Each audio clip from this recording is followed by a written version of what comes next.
الہاد کی جب بنیاد اٹھتی ہے نیچے سے اوپر کو تو خشت اول آزاد خیالی، جو بندہ آزاد خیال ہوا وہ الہاد کی راہ پہ چل پڑا۔ آزاد خیالی اپنے گھر سے، ماں باپ کی بغاوت سے، اپنے معاشرے سے ہٹ کے سوچنا رہنا، دوست احباب میں اپنی ایک جداگانہ غیر اسلامی روش اور نافرمانی اور اکھڑ پن کے جراثیم پائے جانا، یہ عام معاشرتی خرابی کے اعتبار سے کہہ رہا ہوں۔ جہاں تک مذہبی حوالے سے تعلق ہے تو مذہب میں بھی جو بندہ قرآن حدیث اجماع اور جمہور کی پابندی نہیں کرتا وہ آزاد خیال بنتا ہے، اپنی کتابوں میں آزاد تحقیق کے عنوان قائم کر کے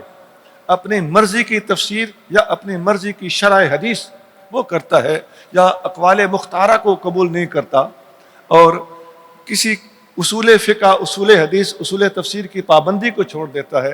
اپنے نئے میزان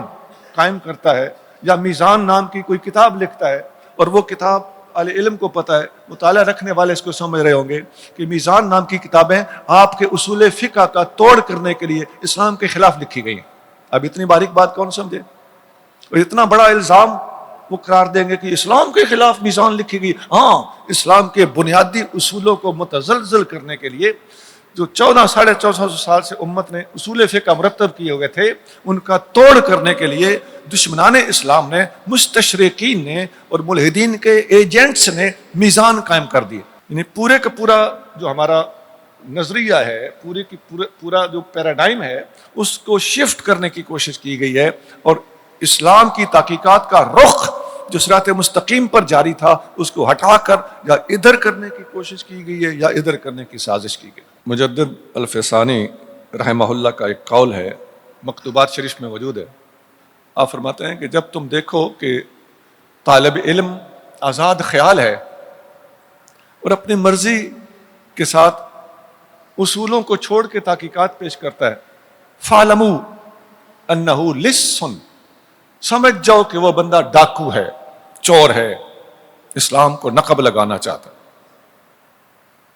اب یہ مجدد الفسانی رحمہ اللہ کا جملہ تو مختصر سا ہے، بڑا سادہ سا ہے، لیکن جو پیچھے میں نے ساری باتیں آپ کو بتائی ہیں اگر وہ ہمارے ذہن میں ہوں تو اب مجدد پاک کے اس جملے کی قدر ہمیں سمجھ میں آئے گی کہ وہ کیا کہنا چاہ رہے ہیں۔ آپ دیکھتے ہیں اس وقت ہم نے محسوس کیا ہے کہ بہت زیادہ لوگ پچھلے تقریباً 40 سالوں میں کھڑے ہوئے ہیں جو اجتہاد اور مجاہدہ، یہ اس قسم کی جیم ہا کے اشتراک دکھا کر وہ ڈائلاگ بازیاں اور بڑے خوبصورت جملے گھڑنے اور لفاظی کے ماہر ہیں، تو اجتہاد کے اور جدت کے بہانے سے اور جمود کو توڑنے کے بہانے سے اس قسم کی آزاد خیالیاں ان لوگوں نے اختیار کی ہیں، حالانکہ بے شک اجتہاد قیامت تک جاری ہے۔ الاجتہاد باق الی مر الدہور، زمانے گزرتے جائیں گے، اجتہاد جاری رہے گا، لیکن اس کی آڑ میں گزشتہ طے شدہ مسائل کو چھیڑ بیٹھنا یہ غلط ہے۔ ہر نئے مسئلے کو جہاد کی روشنی میں حل کرنا یہ امت پر لازم ہے، اور پرانے طے شدہ مسائل جن پر بطور خاص ائمہ اربعہ کا بھی اتفاق اور اتحاد ہو چکا ہو ان کو متزلزل کرنے کی کوشش کرنا اور بہانہ جہاد کا بنانا یہ آزاد خیالی ہے، یہ الہاد کی خشت اول ہے۔ جو بندہ یہاں آزاد ہو گیا وہ آگے کو نکلتا ہی چلا گیا۔ الہاد والوں کا طریقہ واردات آزاد خیالی کے بعد علماء کی مخالفت۔ ایک عالم کا دوسرے سے اختلاف ہو سکتا ہے، ایک مسلک کا دوسرے مسلک سے اختلاف ہو سکتا ہے، جو کہے کہ سارے ہی علماء غلط ہیں، یہ ملا ہیں، یا یہ کہنا کہ صوفیاء کسی کو کچھ نہیں کہتے،